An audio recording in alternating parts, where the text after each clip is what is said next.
wixii aanu dal shisheeye iyo Yurub ka doonanay maanta xaqiiqada dalkaygu taagan yahay dalkaygu waa dal barwaaqo soorana mana inaan fahansanay runtii waanu indhala'ayno daaran dad shisheeye ay dhisteen dal ay qurxisteen baanu damacnay inaanu ku soo noolaano kaayagina waan dayacnay laakiin maanta waxaanu ku baraarugsanahay dalka aanu tagaynay inay ragleeyihiin dalkan aanu ka tagaynay ka hordaynay inaan anagu leenahay taa waan ku baraarugsanahay haddaan nahay dhalinyarta Liibiya ka soo noqotay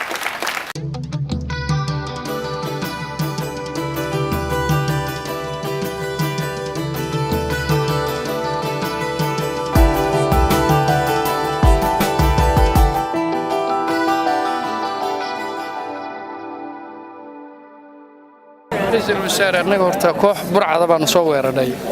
أنك حبسوا أنك إحنا كده من من برعة طبعا صور ورنا دعينا أنا جاي يرق طبعا وهاي كده من ليبيا حبس قريان دوما كحرنين مدرسة بلاد كشرني كده من الصبح دم من مكان بعنا نعموريان تا مكان واحد مكان ذاتك كورنتة اللي دعاء أو لعكته حوجة كذا كده قرتي دنيا ردي أركان تحارد كشعتي ما شاء الله ورجع وحكوا قارين قاريش كذا ديان dhalinyarada bawsta iska soo tuureen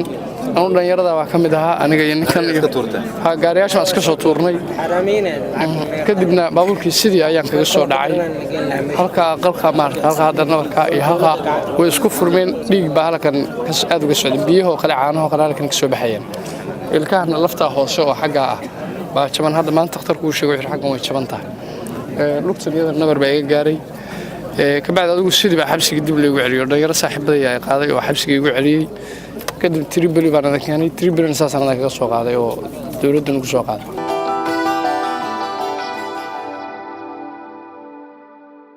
dhalinyarta Soomaaliyeed qurbaha ka timi iyo inta aqliga saliimka wada taaragtida u saaxiibkeeda dalka joogtaba isku aragti baan nahay taas waa taan aaminsanahay alxamdulillah aad baan idinku mahadnaqaynaa midna waxa weeyaan bulshada Soomaaliyeed waxaan farayo bulshada Soomaaliyeed waxa aan leeyahay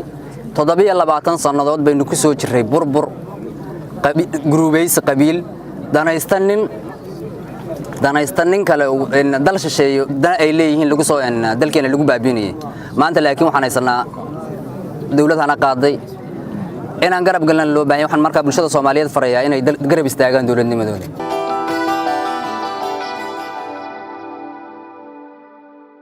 فضوشي حبين كل ذا لسحن واي بعد لو واحد بكني على السي فرق بعدي صباح أنا عارف ماذا ماشي ماذا كبعد ولا يودعي داويري وحصل له قرا حتى ولي تختار عادي اللي ما قالنا الراجوين وحول مصاري خفت حتى الآن ولي ودريمة يعني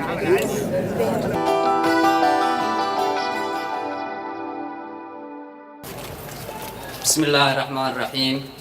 الحمد لله رب العالمين marka hore waxaan maadnaqayaa Ilaahay intuu afli baaxna galiyay naga soo saaray maantana xurriyad inaan ku caawino walaaladayda Soomaaliyeed magaalo madaxda dalka Soomaaliya gaar ahaan degmada Xamarjajab inaan kula qaadano xubno fara badan hogaaminta dalka ugu sareysay kow ka yahay ra'iisul wasaaruhu xubno wasiirra xildhibaano iyo maamulka degmadaba iyo anagii casharafta la noo sameeyay alxamdulillah rabbil caalamiin weeyaan maanta hadii aan dalkay ku caawinayno marxaladii aanu soo marayna aanu maanta isbedelkeedii taaganahay Ilaahay ayaa mahad iska leh marka labaad waxaan mahad aad u ballaaran u dirayaa dawladda federaalka Soomaaliya uu hogaaminayo Cabdullaahi Maxamed Farmaajo iyo Xasan Cali Khayr aad ayaan mahad ballaaran ugu dirayaa xubnaha wasiirada hay'adda qaxoontiga qaranka ay hogaamin ka tahay hooyo Maryam aad baan iyaga mahad ballaaran ugu dirayaa aniga oo ka hadlaya codkayga iyo codka walaaladay oo ka tiradooda ay dhan tahay hadda waqtigan la jooga 100 qof aanu ku soconaa laakiin waxaan nahay dhalinyarta Liibiya laga soo celiyay 223 qof oo maanta ku sugan dalkoodii iyaga ay naga maqan yihiin tiro dhan ilaa 400 qof aniga kuwaas cod fariin ka wada intayda halkan joogtana mahad ballaaran dawladda iyo shacabka xubnaha wasiirada iyo xubnaha isku xilqaamay inaan dib ugu soo noqono dalkayaga aad baan ugu mahadnaqayaa waxaan leeyahay Ilaahay garabkiina ha galo marka labaad hadii aan dareenkayga ka sheekeeyo kulay media in badan baad la socoteen dullinimada iyo cadaadinta caburinta ku dul noolaanshaha iyo handalshadii wax iyo dhibaatooyinka aan soo marnay maanta Soomaali wax ka daahan maaha tii bedelkeedii anagu maanta haysana waxaan ballan qaadaynaa hadii aan nahay dhalinyarta Liibiya ka soo noqotay 3 qodob waa maxay وإن المدرسين بولشة وطنية قيمة هاي لها أنا قصة أرقني دلش الشيء لبعته ولا يجوا ميس يروحوا هاي يضل العقد هذه لأن جب يضل العقد لأن جب قاعدنا يوم ده فرشة runtii anagu halkaas nolol uma naraatan laakiin transit baan ku ahayn safarkii hungoobe baan u bixiyay anigu safarkii hungoobe buu ahaa ama sahankii xumaaday buu ahaa sahanka xumaaday maanta xaqiiqadii waanu ka soo noqonay waxaanu taaganahay dalkaygii wadooyin fara badanna way noo furan yihiin wadooyinka noo furan waxaa ka mid ah wixii aanu dal shisheeye iyo Yurub ka doonanay maanta xaqiiqa dalkaygu taagan yahay dalkaygu waa dal barwaaqo soorana mana aanan fahansanay runtii waanu indhala'ayn oo daarad dad shisheeye ay dhisteen dal ay qurxisteen baanu damacnay inaanu ku soo noolaano kaayagina waan dayacnay laakiin maanta waxaanu ku baraarugsanahay dalka aanu tagaynay inay ragleeyihiin dalkan aanu ka tagaynay ka hordaynay inaan anagu leenahay taa waan ku baraarugsanahay haddaan nahay dhalinyarta Liibiya ka soo noqoto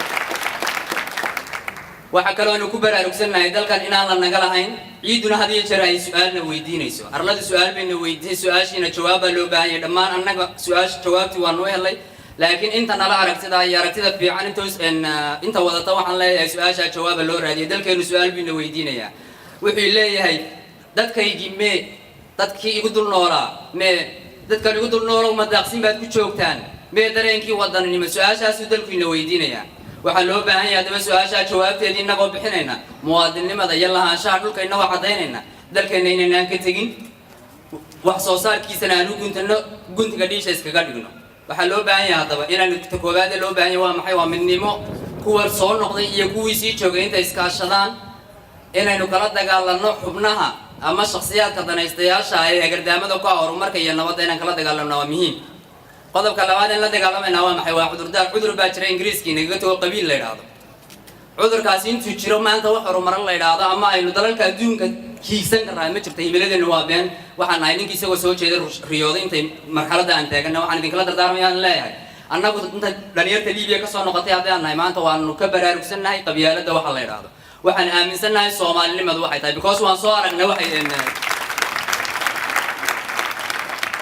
dhalinyarta gudaha joogta waxaan leeyahay fadlan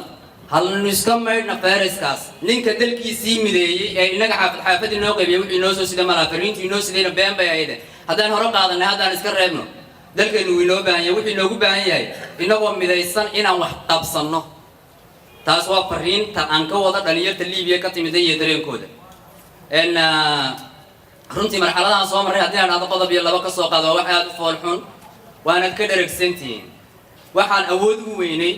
walaal Soomaaliyeed oo naga dhintay muddo 3 cisho inaan aasno marxalad ka fool xun ma jirto wixii la gubayay waad aragteen wixii la dilay waad aragteen waxyaabo fara badan oo aan maanta inaan ka sheekeeyo ay fool xumo tahay ama qalbi xumo fara badan keenaysaana way jiraano hadallo badan oo afku diidaa jira waxay indhuhu arkaan oo afku diido fara badan baa jira marka waxaan leeyahay walaal haddii maanta tamar aad walaalka ku aasta aad weydi oo meydkii lacag la weydiiyay la yiri haweenii ha soo dirta lacagtan ilaa lacagta laga heliyeen kama warbixin kartaan marxalad ka fool xun oo la soo maraa ma jirto runtii waxaan leeyahay dadkeenu markii hore qalad bay u yaaceen xaqiiqadii maanta run waxaan haysanaa Jaanisaan muddo fara badan la helin dhowr iyo 20 sano Jaanisaan la helin baa la haystaa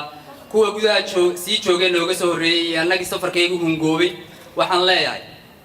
xaqiiqada maanta aan haysano yeenaan dib uga dhicin aynu garab istaagna maanta waxaynu helay nasiibkaynu maanta haysano oo muddo fara badan inaga maqnaa munaasabadan afurka loogu sameeyay dhalinyarada Soomaaliyeed ee wadanka Liibiya ka soo noqotay waxaa kaloo sanad ugu yiraahday degmo ahaan oo aan xusuustaa qaruur waanu soo joogay goobta munaasabad midaan xoogaa ka sii culus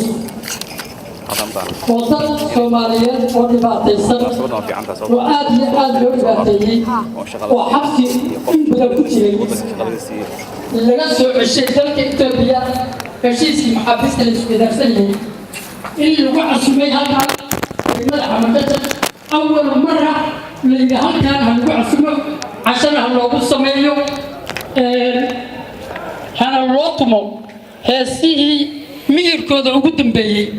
markay dagaalka ku jireen wacdi heegan oo ku caan baxday halkaan aan ugu yeernay aniga nasiibkayguna waa ahaa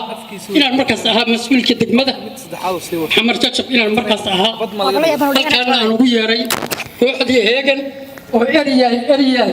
heesihii ay ka mid ahaayeen u qaaday 300 iyo dhowr maxbuus oo markaas dee maxbuusnimadii ka soo baxay oo xor ah oo waddankooda ku soo noqday oo cashar loo sameeyey nooc walbaba ay tahay halka miiska ay ka bilaabayaan ay saa u wareegsanayaan qofkii curyaanaana meeshiisa loogu adeegayo caanihii xoolahooda ay yaqaaneen iyo hilibka ay yaqaaneen loogu sameeyey meeshaan kooxdii heegan iyo heesihii dagaalgelinta na loo qaaday in badan baa jidbootay in badan baana meeshaan ku socday caawa tiyoo kale ayaa anigu aan soo xusanaya shucuurkayga waa kacsan yahay wuxuu la kacsan yahay dhalinyaro waddankoodii inta ka tegey nolol raadiyey ee nolol darro ay ku soo dhacday nolol darro iyo silic iyo dil iyo dhibaato alxamdulilaahi rabbilcaalamiin xukuumaddii iyo dowladdii garatay inay waddankooda ku soo ceshaan u gurmadaan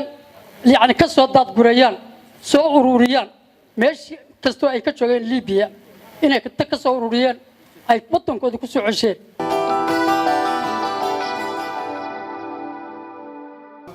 waxaan rabaa marka hore inaan u mahadceliyo ra-iisul wasaaraha qaranka oo aqbalay inuu ka soo qayb galo xafladan aad u qiimo badan oo degmada Xamar Jajab iyo gobolka Banaadirba ay u diyaariyeen inay ku casuumaan dhalinyaradii ka timiday dalka Liibiya waxaan kaloo rabaa halkan inaan ugu mahadceliyo dhammaan saraakiisha ciidamada oo ayagana halkan nala joogo nagala soo qayb galay xafladan aad u qiimo badan leh ma rabo inaan war badan aan dhaho waqtiga jiro awgiis waxaan rabaa hadalkayga inaan ku soo gabagabeeyo oo aan ku soo dhaweeyo gudoomiyaha gobolka Banaadir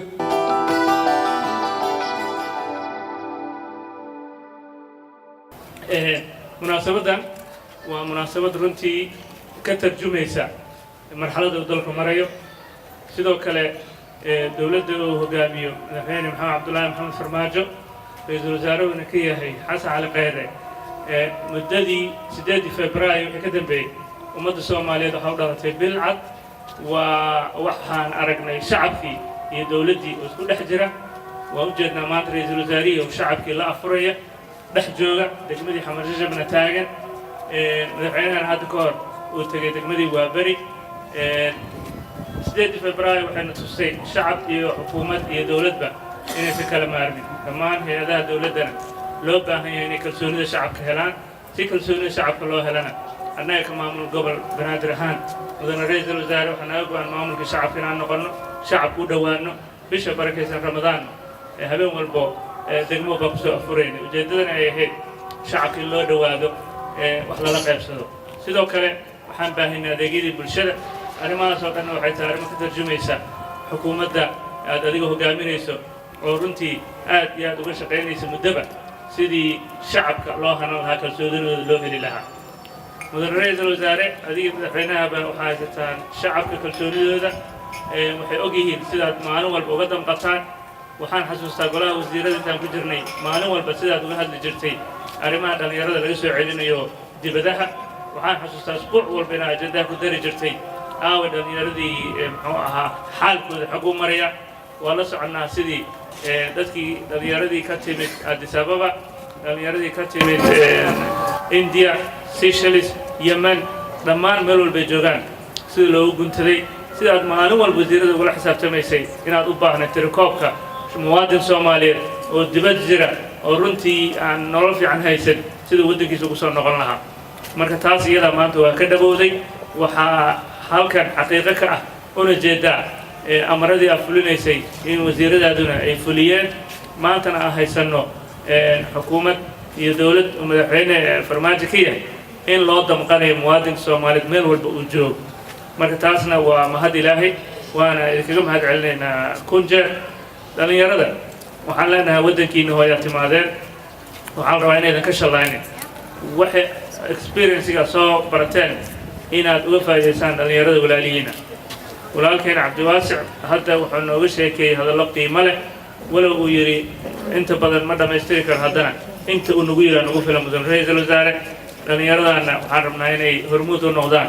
u horseedaan dhalinyarada kale sidee tahriibka looga istaagi karaa sidee dadkan magafayaasha ah ee dadka gadanaya beecna ka dhiganaya baddana ku ridaya dhallinyaradeenna ay halkaas ku dhammaanayso sidee dadkaas gacan bir ugu qabanaa iyadana waa midana laga rabo inaan ka wada shaqeyno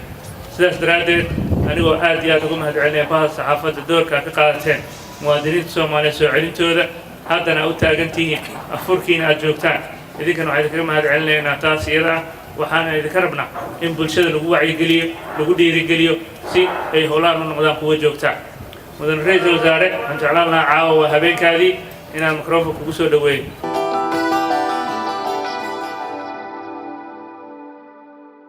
marka hore waxaan u mahad celinayaa dadkii Soomaaliyeed ama xukuumadda ama safaaradda ama hay'adda qaxootiga ama dadka xafiiskayga ka shaqeeya qof walba oo xukuumadda ama dawladda uu hogaamiyo madaxweynaheena madaxweyne Farmaajo oo qayb ka qaadatay inaan mar labaad ku guuleysano inaan dhallinyaradeena ka soo badbaadino qurbaha waa idin mahad celinayaa waxaa kaloo mahad celinayaa dhallinyaradii gartay in waqtigii ka lumay uu ahaa waqti ku filan ee go'aansaday inay dalkooda dib ugu soo laabtaan waxaad soo marteen dhib badan laakiin waxaan aad uga xumahay in markii horeba aad waddankiina ka dareenteen rajo xumo inaad dareenteen ama aad istiraahdeen waa inaad raadisaan nolol ka wanaagsan kan waddankiina oo idin siin karo rajadiinnii oo hoos u dhacday hamigii iyo qabkii oo hoos u dhacay qarannimadeennii oo daciiftay awgeed ayaa meel walba oo waddanka ka mid ah waxaa dhacay inay dhallinyaro Soomaaliyeed qaxaan qaxi oo lagu raadinayay nolol ka wanaagsan tan hadda ay haystaan dadka Soomaaliyeed ayaa waxaa nasiib darro idinku aad la kulanteen dhibaatooyin ka badan kuwii dalka idinku haystay waxaan aad uga xumahay dhibkii idinku dhacay waxaan rabaa marka inaan aniga iyo dadka mas-uuliyiinta waddanka aan kula dardaarmo dadkaas Soomaaliyeed dhallinyaradan qaarkood ii sheegay gawaari socota inay iska tuureen qaarkood noo sheegeen in ka badan sanad la jir dilay qaarkood halkan ay ka sheegeen in loo diiday meydkii inay aasaan qaarkood ay yiraahdeen ma sheegi karno dhibka aan soo marnay waayo afku maroon inteena mas-uulka ah waxaana la ka rabaa inaan ogaano dadkaas dhibaatadaas inaanay ku dhicin waxaana la ka rabaa oo nala gudboon inaan ka shaqeyno in waddankan dib loo dhiso inaan ka fogaano qabyaaladda iyo musuqmaasuqa inaan ka fogaano ninjeclaysiga inaan ka fogaano inaan shisheeye u adeegno inaan ka fogaano wixii waddankeena daciifiyey waa in qof walba oo naga mid ah uu yiraahdo waxaan u adeegaynaa wax annaga naga weyn mas-uuliyaddeenu waxay xumbaarsan tahay macnaheena macno ka weyn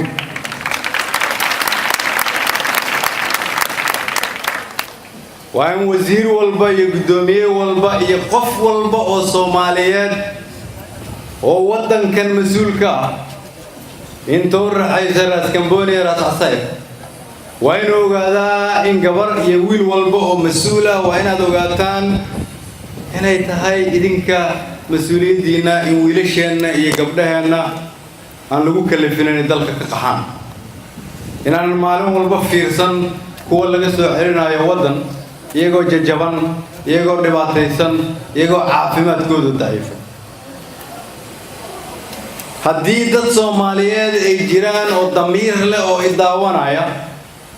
oo 27 ama 28 sano soo dhaafay khibrad u leh wixii waddankan uu soo maray waa inaan ogaanaa inaanan aqbalin wiil ama gabar dambe oo Soomaaliyeed inay marto dhibaatadaas oo kale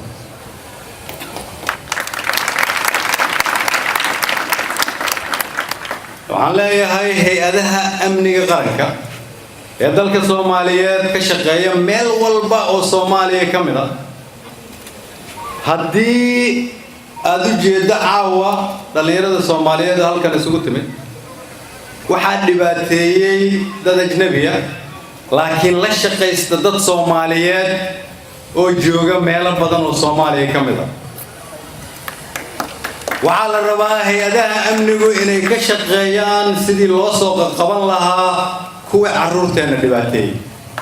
kuwa carruurteena ka dhigay saylad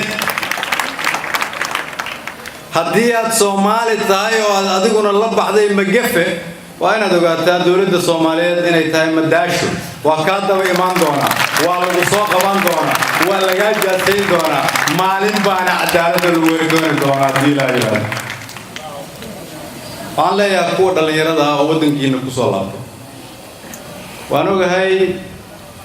anaa soo maray da'diina oo markaan da'diina la ekaa qaxay laakiin waxaan rabaa inaan idiin sheego hamiga iyo saraha adduunyada aad filimada ka daawataan oo aad rabtaan inaad aadaan oo aad u qaxdaan idinku iskama lihidina waddan walba oo aad tagtaan waxaad rabtaan inaad u tagtaan inaad un laydinkugu dulqaato meesha aad u aadaysaan in laydinkugu dulqaato waa meel aadan idinku lahaynina waa inaad joogtaa meesha lagugu dabaaldego meesha lagugu dabaaldego oo maalinta aad soo laabatay guddoomiyihii gobolka iyo guddoomiyaasha degmooyinka wasiiradii ra'iisul wasaarihii ay ku imaanayaan jacaylka ay ku qabaan awgeed waa inaan waddankan wada leenahay waa inaan Soomaalinimada sharaf u aragno waa inaan aaminsanahay dalkeenu dal wanaagsan inuu yahay waxaad tihiin dhallinyaradii dalkan dhisi lahayd waxaad tihiin kuwa ciidanka noqon lahaa macallimiinta noqon lahaa dhaqaatiirta noqon lahaa injineerada noqon lahaa dabdabiska ka shaqayn lahaa waxaad tihiin kuwii madaxdii mustaqbalka Soomaaliyeed noqon lahaa bari waxaad tihiin kuwa jaamacadaha ka soo bixi lahaa oo la wareegi lahaa xukunka mustaqbalka haddii idinku aad ka carartaan nolosha xun oo dalkiina aad ku aragteen waa inaad isweydiisaan yaad ka sugaysaan dalka inuu idin dhiso idinkaa 20 jir ah oo xoog leh oo murqihiinna xoog leeyihiin oo maskaxdiinna caafimaad qabtaa idinkaa dibadda soo arkay oo ogaaday inaanay qabiil iyo kooxeba idinka daba imaan karin idinkaa ogaaday in qolqola aanay xabsi idinka soo dayn karin idinkaa soo ogaaday in sida keliya ee qof lagu badbaadin karo ay tahay in qaran la dhiso qarankii idinka daba yimid miyaanu u qalmin inaad dhistaan idinku waxaan idin leeyahay dalkiina ku soo dhowaada uguna soo dhowaada in meelihii aad u socoteen oo kale halkan aad ka dhigtaan dalkan aad dhistaan kuwa idinka waaweyn aad tirahdaan qabyaaladda iyo musuqmaasuqa iyo laaluushka iyo nanjeclaysiga iyo laalaabka aqbali mayno inaad tirahdaan annagaa soo aragnay meelaan dalkeenna ahayn sida la isugu daciifiyo la isugu gumaysto ma yeelayno mar dambe inaan qaxno haddii aanay jirin rajo annagaa rajadii abuurayna waxaan idin leenahay ku soo dhowaada Soomaaliya cusub iyo rajo cusub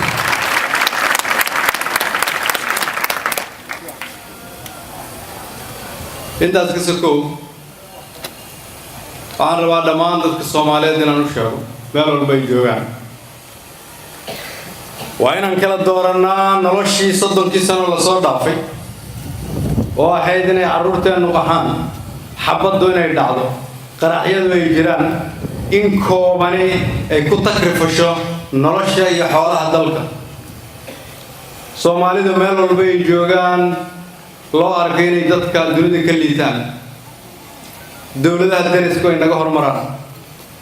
iyo inaan aqbalno nolol cusub oo ah ma aqbalayno mar dambo inaan dunida ka hoos marno waxaan dhisanaynaa dal annagu aan leenahay waxaan samaysanaynaa mustaqbal waxaan dhisaynaa Soomaaliya aan laga cararin ee lagu soo ordo dalkan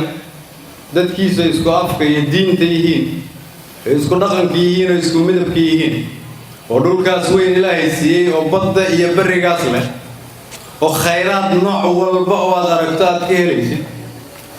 inay dadkiisii badaha ku dhamaadaan qaarna xabsiyo dunida ay ku jiraan